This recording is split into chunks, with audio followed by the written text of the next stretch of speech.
Well, Hulk, you talk about WrestleMania 3 with Andre, and it would go through annals 4, 5, 6. It would continue to grow all the way to WrestleMania 9. And you got a very young Vic Joseph in a lot of trouble with my mother. Because my mom had a 6-string pearl necklace passed down from generations, and I was a little Hulkamaniac. And I took those pearls on that necklace and ripped them apart. Stuck them under the couch. She was yelling at me. She was yelling at you. But here's the payoff. She ended up having to work a convention around that time in Las Vegas, so she put money in your pocket, put money in WWE's pocket, because she bought me all the Hulk Hogan merchandise so I wouldn't ruin any more of her stuff, and I finally got my official Hulk Hogan shirt at WrestleMania 9, so that's my biggest WrestleMania 9 memory. Wow, that's strong, brother. Why would you rip her jewelry apart? What's wrong with you? I didn't know. I was trying to be you. I wasn't taking vitamins. As you can see by my arms, they are like garden snakes, not pythons. So the only thing I could do was rip a garbage bag. And I thought, man, there's my mom's necklace. Hulk Hogan wears a necklace. Vic, if you learned anything from Hulk himself, it's when someone tears your chain, you have to fight them at WrestleMania. I'm not going to hit my mom, Corey. What are you talking about? Hey, listen, I don't know. There are different options. I'm just saying you might have missed out on a big payday. It's not a very good option, but anyways, you know what? Actually, now that you're thinking about it, my mom wanted to kick my ass, so she probably would have wanted to put me at WrestleMania. Vicomania, the options are you tear your mother's jewelry, she's going to kick your ass. Yeah, she wanted to whoop my ass. She was calling you and I every name in the book, but I finally got my Hulkamania shirt on that night, so I actually want to thank you for that. If my mom ever listens to this, she's probably going to start yelling at me again, but that takes us to WrestleMania 9, and that to me is probably the second or third time that Hulkamania stood out because I was so young. What was that night in Las Vegas? Can you walk us through everything that happened in WrestleMania 9? Dude, that was so crazy. Oh my gosh, you got to hear the backstory. So we're over in the UK with the WWE and 10-day tour in the UK. I come back home and my ex-wife is gone with the kids. They're out visiting in Los Angeles, her mother, you know, because I was in the UK on tour, so she took the kids to LA to visit her family. So I get home to Clearwater, nobody's home. So what do?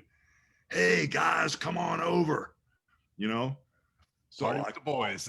Ellis Edwards, you know Ellis. Okay, we know Ellis very well, yeah. And Brutus and Mach, okay? So here we go. I used to keep 4 Sea-Doos behind my house. And I mean, there's a crazy storm coming in. And here we go take out on those jet skis. Now I had these Sea-Doos and all of a sudden I switched from one of my jet skis to this other guy's jet ski that he had. I don't remember what kind it was, but it was a quicker jet ski and it had trim tabs on it. So you could make the front end come up or the front end go down. And as we're going through the Clearwater Pass, we're jumping these crazy waves in this storm. And Brutus takes off going straight ahead. Macho takes off going straight ahead. And Ellis is kind of sticking with me, you know? And so as I jump this wave, I get thrown over the front of the ski and I got a life jacket on. So as I go into the water, I try to duck down underwater, but that damn life jacket brought me back up and the jet ski hit me in the face. Oh. But now I'm face down in the water, knocked out. Guess who pulls me out? Ellis. Really? Completely knocked out, face down in the water. I would have drowned except for Ellis pulled my big ass out of the water, pulled me on the back of the ski, got me over to the beach over there at Shepherd's. I don't know if you know where Shepherd's is. Yeah, I know where Shepherd's is, yeah. My whole eye is just blasted open. My orbital socket's broken because that 600-pound jet ski hit me right in the face. Oh. Now I call Jimmy Hart. My wife's not out of town. I get from the emergency room. I get all stitched up. I have this 2-hour operation, you know, try to fix my orbital socket. Jimmy Hart comes over. Oh my God, baby, oh my God, Vince is going to kill you. You know, so I go to Vegas. Vince sees me and he goes, "You're not wrestling. That's it." And I said, "BS." I said, "If I pass the physical, I'm going to wrestle." So I actually wrestled, you know, my eye was completely shattered. I wrestled the tag match with IRS and Ted. They didn't touch my face.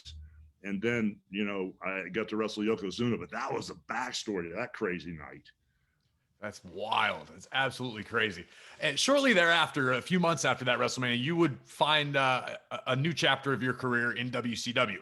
Now, obviously, you were focusing on making WCW everything that it could be and growing Hulkamania, growing WCW. Did you keep an eye on WrestleMania? Did you keep an eye on WWE at the time while you were working for the competition? Or while you were the competition? Yeah, I did. I did, but it was just such a rough time in the business. Right. It was really a tough time.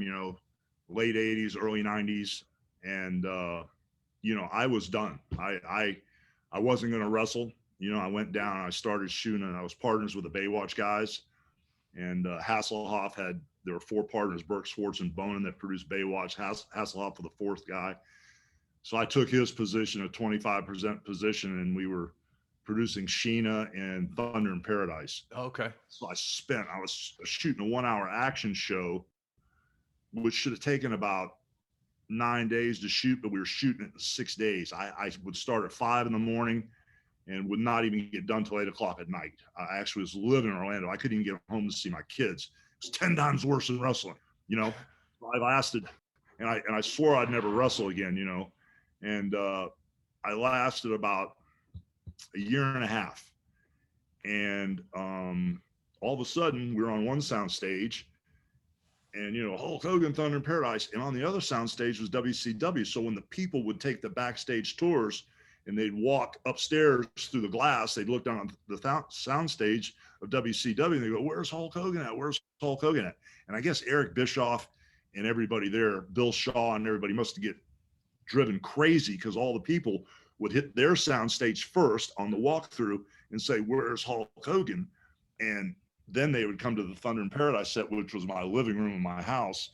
And usually I wouldn't be there. I'd be out diving in the ocean or diving in this pool or doing fight scenes or whatever, but we spent very little time on the set. So after about a year and a half, Eric Bischoff came over with Flair, and they said, "Hey man, a lot of people are talking about you, and you're not wrestling anymore. Are you interested in wrestling?" And I said, "Hell yes. Hell yes." I'd been beat up with those long days, but that was my whole goal, was to, and Vince and I had a disagreement. Vince McMahon, had an opinion that Hulkamania had his run, and it actually went back to WrestleMania 6. When he asked me to put the Warrior over, I said, "No, that's no problem at all, brother. But my question always is, if I'm putting somebody over, what are we doing after that?" Sure. And, there wasn't really a clear-cut answer for that. I said, "Well, how about this?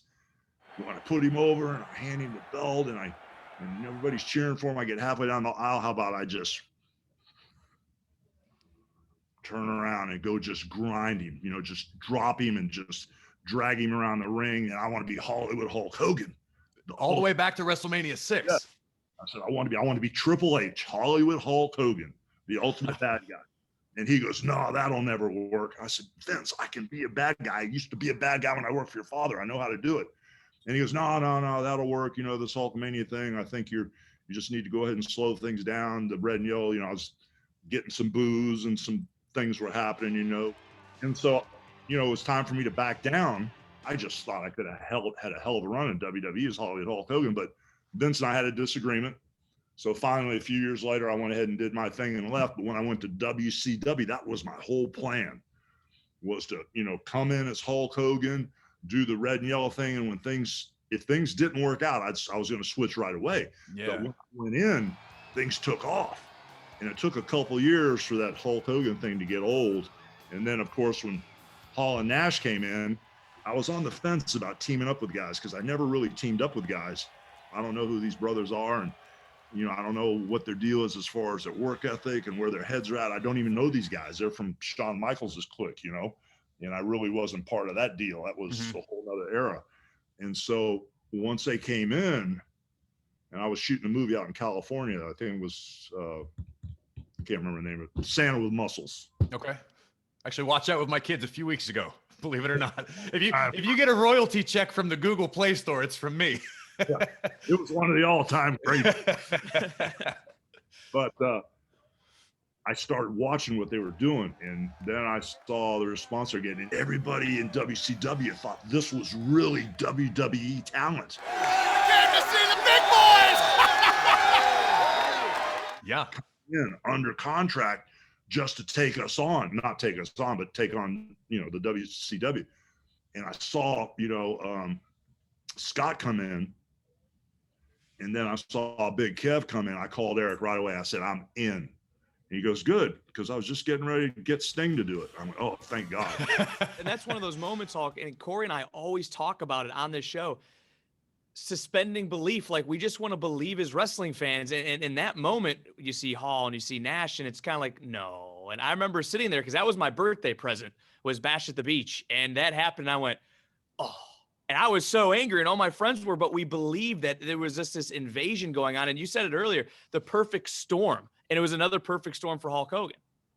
Yeah. And the thing was, you know, I told these guys, I said, this is either going to be the greatest thing we've ever done, or we're going to poop in the bed on this one, because it's going to go one way or the other, because it was just a real simple deal. I came down, and, you know, the one thing I jumped Heenan on was, as I'm going to the ring, you know, all of a sudden Heenan goes, but whose side is he on? Hulk Hogan's here!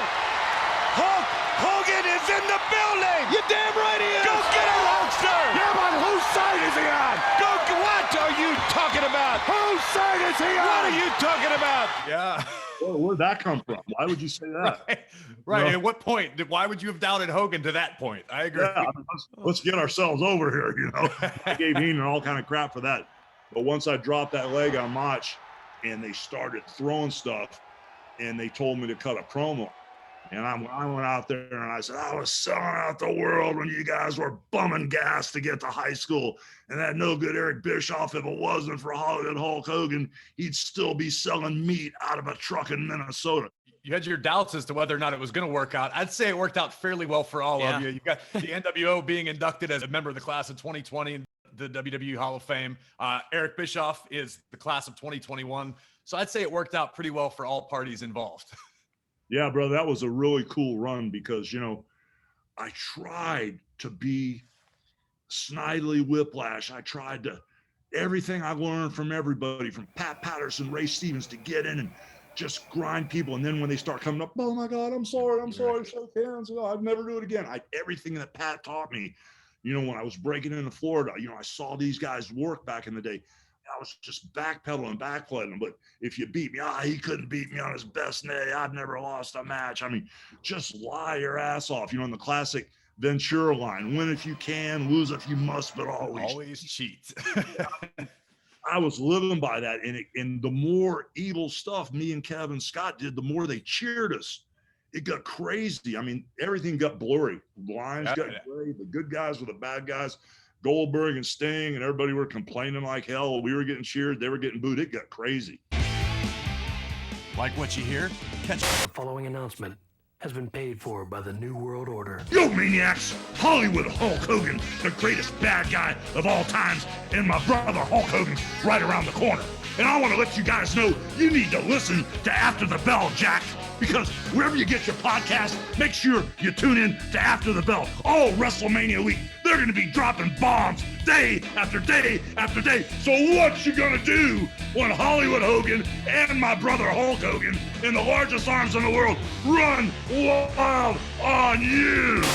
Catch full episodes of After the Bell on Spotify. Follow us now and never miss an episode.